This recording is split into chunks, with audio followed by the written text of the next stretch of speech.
So I want to start off with a little bit of a mental image for you guys.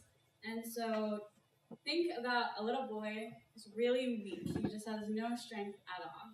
And one day he looks over at his dad, who's this massive bodybuilder. Okay, he's this like big guy.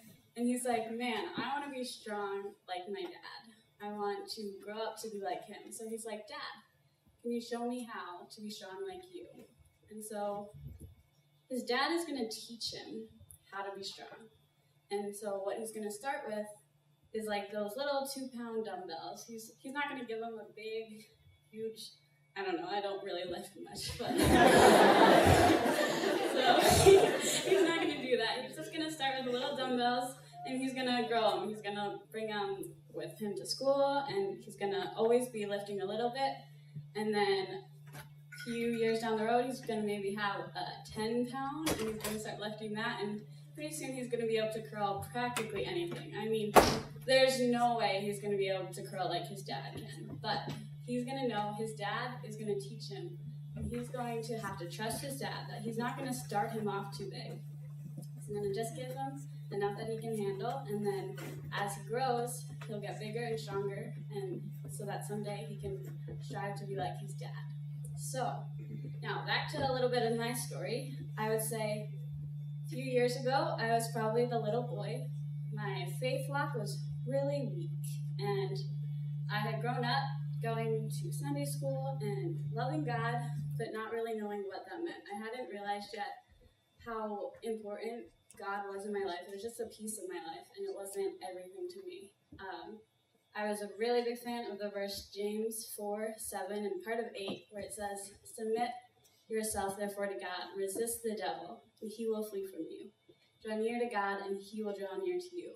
This verse really was kind of my only verse as a kid that really meant anything to me. So I thought, I don't have to worry, Satan isn't going to hurt me, because God is on my side, and he's going to come close to me because he loves me, and I'm going to follow him. And so I was still weak at that point, and God is going to show me how to be strong, and he's going to teach me. So when I was about 10 years old, that was when my naive assumptions kind of were shaken a little bit. What started as this crazy ear pain, I had like this awful popping in my ear, and the doctors saw it and they thought maybe I just had some molars growing in, and so not to worry about it. But then a few days later, my eyes started to swell up, and my mom was like, okay, this does not look so good. So she brought me into the emergency room, and that was when they realized a few days later, after lots and lots of tests, that I had a sinus infection, which was really weird because I didn't have a runny nose or any kind of like flu symptoms. So I think we have a picture. This is me going into my surgery when I was a little bit younger. Then there's another photo afterwards. That is me right after my first surgery. My eyes are a little bit puffy. So they gave me the surgery in my sinuses, and everything was good except that I still had a fever. And so I was about to get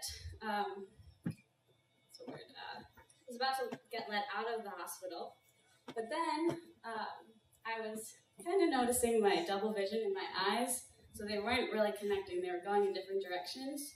But I didn't really want to tell the doctors because that meant I have to stay in the hospital. But eventually I was like, okay, maybe it's important.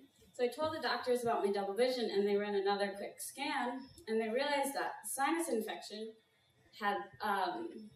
hadn't been stopped by the sinus surgery, and that it had leaked to my brain. And so they decided that they should send me on a helicopter over to the Children's Hospital of Philadelphia. It's like the best children's hospital in the country. So we have, oh, that's an MRI. We can go to the next one. Oh, so that's my helicopter, and it was a little bit freaky because my mom was not allowed to come with me, and so I just had these two men with me, and there was one that was a male nurse, and then the other one was a pilot, and they were both bald and a little scary. Then I have another photo that was me a little bit scared getting into helicopter. So I got rushed to the hospital, and then the doctor started swarming me, but my mom was still driving, and so I was like, I have no idea. Just wait till my mom gets here. I just want to lay down here because I don't feel good at all. So they decided to give me brain surgery to get what I had was a pocket of pus on my brain. Sounds about as disgusting as it probably was. And so what they did was they cut me open from about here all the way to the back of my head and then down the side. So I have about an 11-inch scar on my head. And they pulled the skin up and they took my skull out. And they cleaned off my brain, cleaned off the infection. They added, that is me, a little bit swollen, added a tube into my ear. And they put what's called a PICC line into my arm, which is like more of a permanent IV line that would go send medicines and antibiotics right up to my brain. So yes, this definitely freaked my parents out a lot. I think there's another photo. Yes, it was a little disgusting. And there's one more. Yes, my eyes were kind of sealed shut. It was quite interesting. I had to look around. Anyway. Okay, so this was a bit of an interesting extravaganza for my family. Weirdly enough, 16 months later, we were back in the same hospital, in the same waiting room, waiting for the neurosurgeons, the same elite team of them. It was the same group of doctors that they were running tests on not me, but my best friend. And that was who you all know, Haley. And her sickness kind of crushed me in ways that my own hadn't, because I hadn't realized how big of a deal it was, I guess. I just thought, man, this really stinks. I missed my 5th grade Halloween party. So yeah, this was back to my image of the weak child.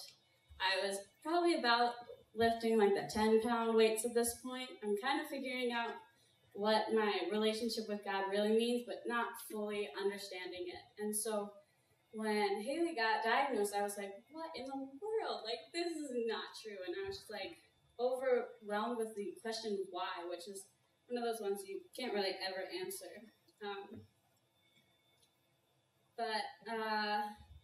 Yes, so that was really rough. And then, not to mention Haley's 5-month time in the hospital, then my sister and Haley's sister decided to go out to Hillcrest. And I was feeling very selfish and feeling alone and very upset that they all were leaving me. But that's when God really brought in a girl who you all know and love, and that's Faith.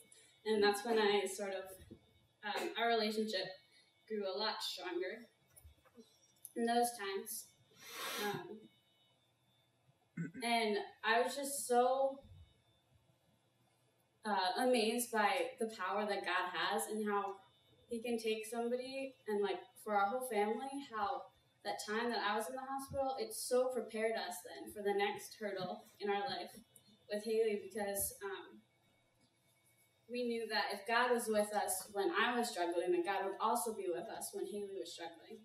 And so I was a really big fan of the verse Philippians 4:7, and the peace of God, which transcends all understanding, will guide your hearts and your minds in Christ Jesus. And so there were lots of bumps along the road. But as we went along, we were just totally grown. And though most of those times that we were going through things with Haley, I initially thought of them as like the worst moments of my entire life, which they might still be. They're also probably the most influential times in my spiritual life.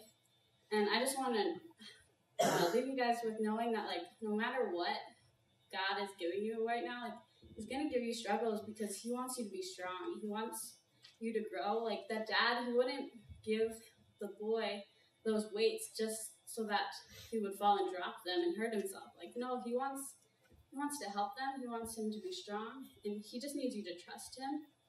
And so when people ask why God allows difficulties and trials in our lives, we are assured that He has a plan, even if we don't fully understand it.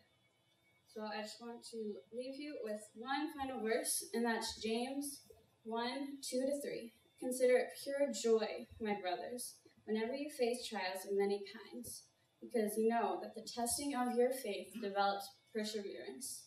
So guys, no matter what it is that God is dealing with you right now, whatever you're struggling with, He has a plan, and His plan is so much greater than your plan. It's not your plan for sure. You're going to find that out no matter when, at some point in your life. But His plan is so good, and He loves you all so much. Thanks.